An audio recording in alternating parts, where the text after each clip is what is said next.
We've had the chance to be one of the first people at Donkey Kong Country at Universal Studios Japan, and we're here to talk all about it. So, Andy, tell us a brief overview of your day at Donkey Kong Country. Pouring down with rain, as you can see in the footage. It was a very, very wet day. So it was a lot of people in plastic hoods hiding from the weather. But yeah, it was super, super fun to be kind of in there in an environment where I don't have to queue for 3 hours. It's even in the rain, it's such a striking, like kind of captivating environment. Like there's just so much movement and color, just like the original Super Nintendo world. Anyone will know what I'm talking about who's been there. That it's you've got to have a heart of stone, not to feel like a small kid. When you kind of first see the vista in front of you of their world design. Obviously, they've worked very closely with Nintendo and specifically Shigeru Miyamoto, who's the creator of Mario and Donkey Kong, to bring this to life. It's a super, super like kind of interactive theme park. That's the sale of Super Nintendo World, and that carries over to Donkey Kong Country, where you use these kind of special wearable wristbands in combination with a smartphone. Well, from what I could see, I mean, keeping in mind that I was there basically in a typhoon, it did seem that there was a little bit. There was less interactive elements than in the main Super Nintendo world, and I think really that's the way to think of Donkey Kong Country. That it's another half of Super Nintendo world rather than something that you should necessarily go and visit and judge in its own right. I think it corrects a lot of the weaknesses of the original Super Nintendo world, but also it's not as strong in certain elements, and one of those is in its interactivity. There are like the games, the Kong letters are hidden around the park to find. They're not hidden particularly well. They're just there, and you tap them and collect them, and then that will kind of go on your app and unlock a stamp. As they showed in the Nintendo Direct, there's a like a bongos mini game where you have to. It's like a rhythm game where you have to match the lights, and when you do that, the rhinoceros ran by or kind of poke his head out, and you'll get like a nice stamp and stuff. There's some other things. There's these kind of like balloon slot machines where they're like touch screens, and you can, obviously you stop them and you get an item. Very simple. You might get a balloon or a banana or something like that, and again it unlocks stamps. We didn't really have much time to kind of like explore and find like see how many Easter eggs there are. I'd kind of be stunned if there are not some deep cut Easter eggs in this park, because Super Nintendo World is absolutely full of them. The main event of the land is the ride Donkey Kong's Minecart Madness. Tell us all about it, starting from what the coaster heads really like, which is the queuing experience. What was that like? Do you know what? I didn't think the queuing experience was quite as strong as the Mario Kart one, but the Mario Kart one is super special. Like you're queuing in Bowser's Castle, again often for up to and over 2 hours, but it's so rich and full of details that it's almost kind of part of the experience, which it has to be these days in kind of these big queuing sessions in theme parks. Like there's like Bowser's plans laid out on how he's going to capture Princess Peach, and you go through like a factory where they're building bombs, and it's just a really rich experience. In comparison, the Donkey Kong one, you're kind of in this temple, this kind of like Mayan temple type area, and it's a little bit bland. There's a really cool animatronic of Cranky Kong and the parrot Squawks. Not too great for those of us who don't speak Japanese, because they are speaking Japanese.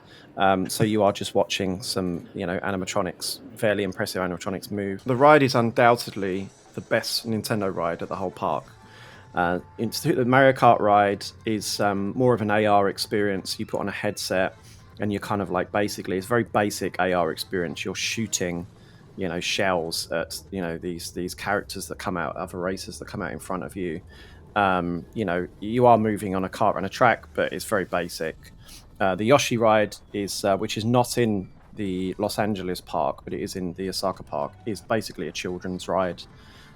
If you've queued for more than 20 minutes for that, then you're wasting your time, basically. It's a very simple, like, look at the vista experience. Donkey Kong, in comparison, is a proper roller coaster. No, you probably use the word proper loosely, because if you're really into your roller coasters, you probably won't be particularly impressed. But I thought it was great. It's certainly not a kids' ride. It hasn't got any like big loops or anything like that, so it's not a hardcore roller coaster either. But you are going to scream going around this thing. Like, it has some crazy, kind of hairpin turns and stuff like that. Um, but the coolest thing about it that really makes it unique, and you see that even the proper theme park heads are quite interested in this experience, is that it's got this new technology where the cart itself is like suspended above the track. So I don't know how to explain this, but it's sort of like on the cart is on a pole that's attached to the track, which is several meters below the cart. And then the track that you appear to be on, the one underneath the wheels, is a fake track. So therefore, you can, jump over gaps or appear to be jumping over gaps, and it really does feel like that you are going over these big chasms. Like, it's genuinely scary. Like, your mind will trick you into thinking, "Oh God, I'm falling into a pit of doom." There's parts where other carts will with characters in them will be coming straight towards you, and you're going to collide with them, and you'll quickly switch to a neighboring track, and you'll jump over gaps and kind of switch tracks again and fall down holes to land on another bit of track. It's really, really cool. I thought it was brilliant.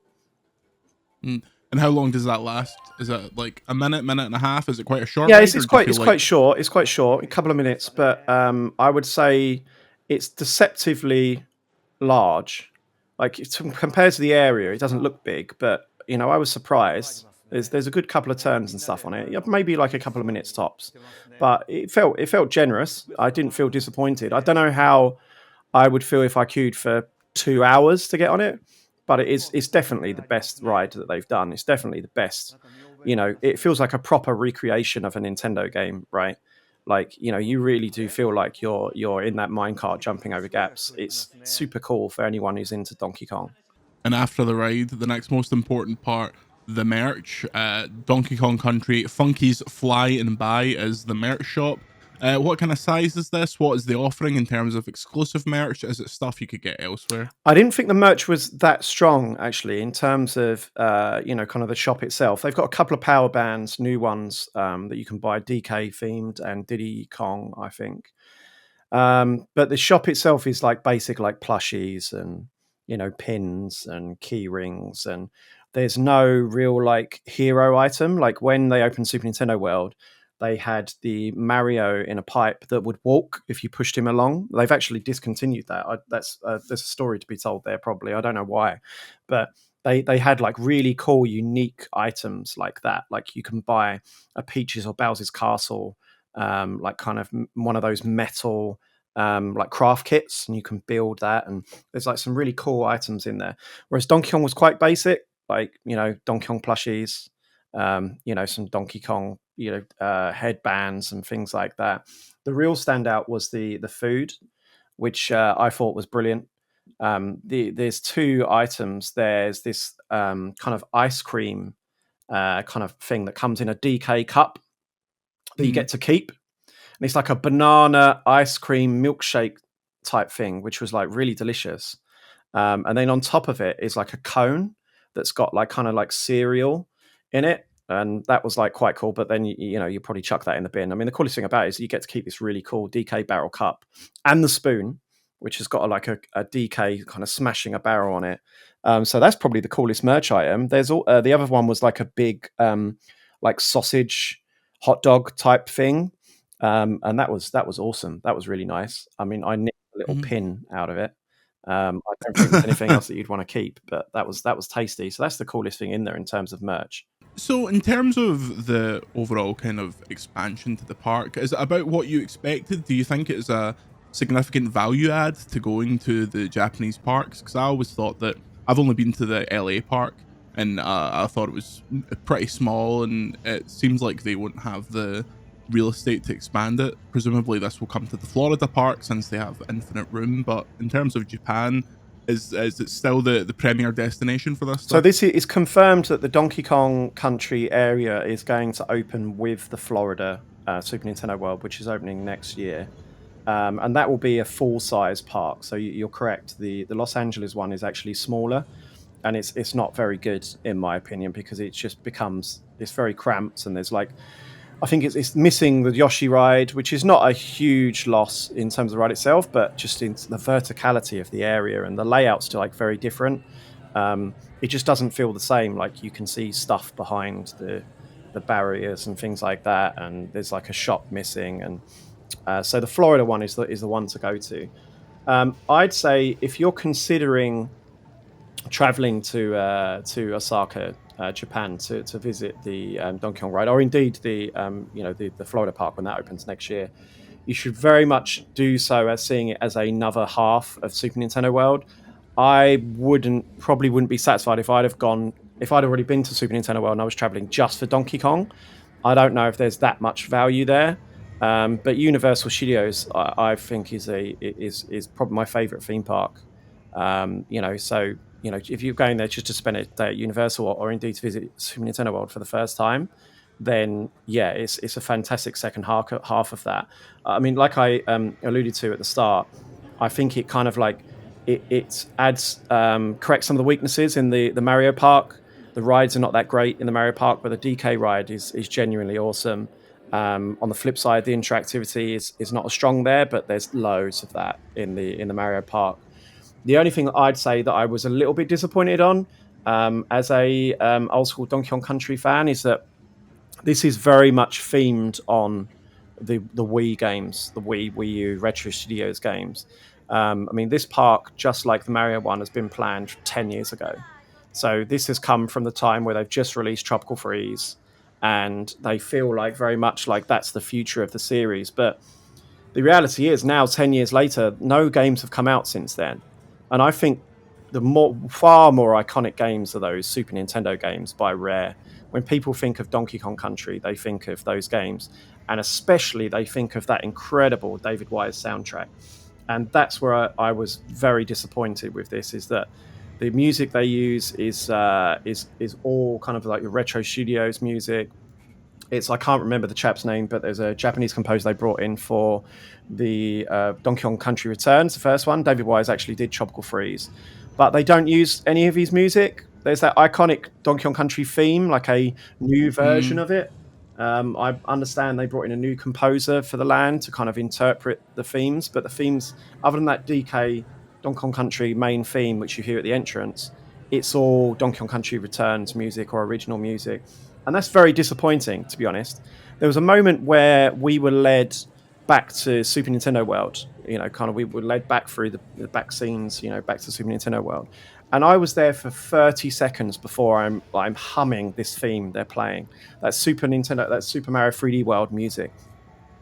Super Nintendo World is also based on a 10-year-old game, but that game was a celebration of Mario, right? So all the music in that game is just incredible. It's probably my favorite Super Mario soundtrack. It's impossible to go into Super Nintendo World and not hum all of these amazing Mario themes. And that just really hit home what a shame it was, because Donkey Kong Country, I think even today, 30 years after those games came out, I think even a lot of young people would agree that's one of the best game soundtracks ever. And they just don't use it. Also, that goes to the theming and the IP as well. Like, the characters they're all the kind of the whatever they're called, the ticky-tacky, the drum enemies from Donkey Kong Country Returns. And just, I don't think they're very iconic. 10 years on, more than 10 years on, I don't think anyone thinks about those. There's no Kremlings or anything like that. There's no K-Rool. Outside of maybe Easter eggs, again, I've not seen. And I think especially from K-Rool kind of coming back in Smash Brothers and being so popular, that's a real shame as well.